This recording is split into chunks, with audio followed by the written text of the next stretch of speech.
You're tuned in to the Project Silence finale. How do I? Just wanted to say your name and your age. Oh, I ain't heard you. No. My name is Sydney Moody, and I am 20 years old. What do you suffer from? I suffer from depression and anxiety. Yeah, it's not good, but I'm working on myself. I'm in and out. I have my days. You know, it's life. Where did it stem from, if you could tell me? So, I was about 9 or 10 when everything started. It was a mix of a lot of shit going on in my life. Like, my mom was in and out. First of all, I'm the oldest. I got 2 little brothers and 1 little sister. So, it was hard for me to, like, open up to anybody. I really didn't have nobody to open up to. My mama was really in and out the house with her cousin, partying, you know.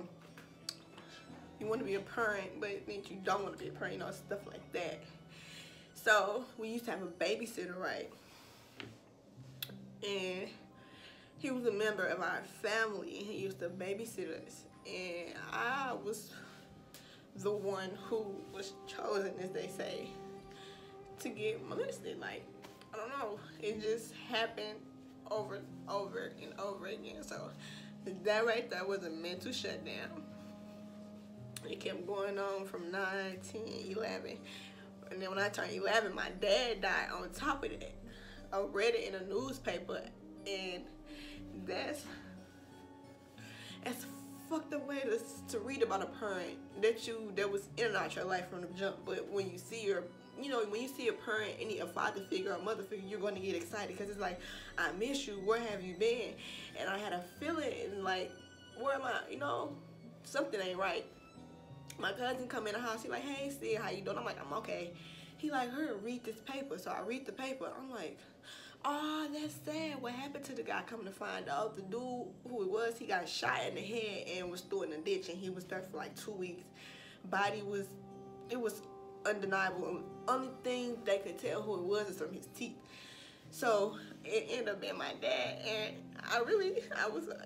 it kind of ate me up because I went to my mom and she was like, what are you crying for? And I was like, what do you mean? Why am I crying? That's my mom, that's my dad, and my dad was a crackhead. I'm not gonna lie, I never told nobody none of this stuff because I don't like talking. I don't like talking, but I know I really need this in order to help myself because I done been through so much.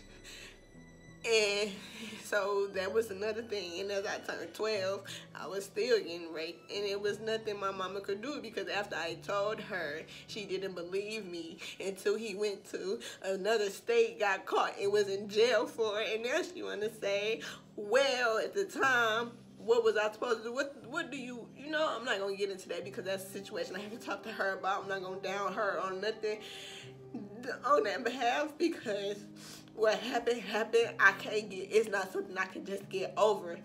Like, okay, a hurdle, boom. No, I'm going to keep tripping over that because the stuff that's happened in society now, it's still happening.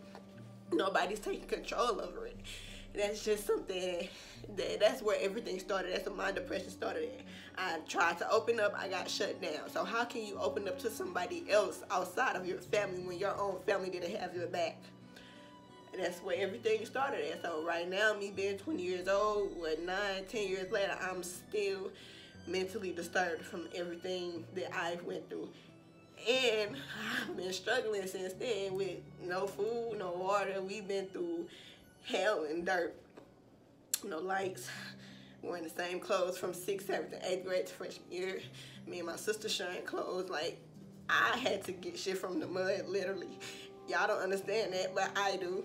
I started working when I was 15. Thank God.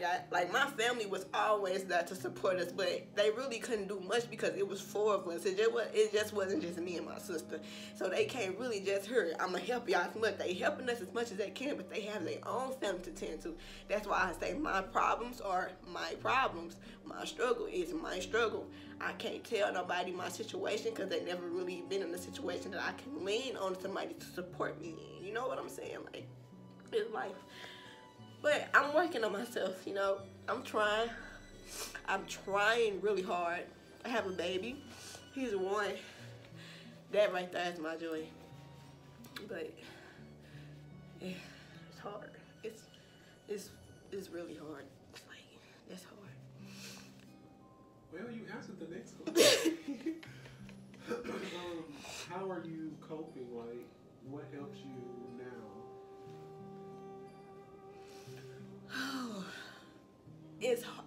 I'm not really coping because I haven't really got over it, because I haven't really talked about it. Like, this is, I can say, one of the actual first times I've actually spoken about my whole process of why I'm depressed from the beginning to the end.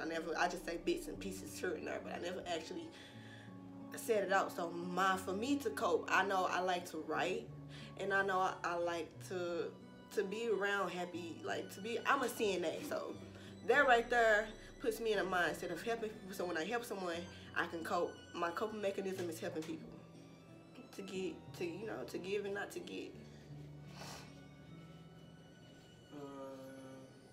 What advice would you give someone who's going through something similar that's afraid to speak out? Speak up. Time doesn't matter, because I see on social media a lot, oh, people say after 5 years or 5 months or 5 days, don't tell me about your situation. How can someone just come out and say, I'm going through this, I'm going through that, if no one actually sits you down and genuinely asks you, what's going on? Talk to me.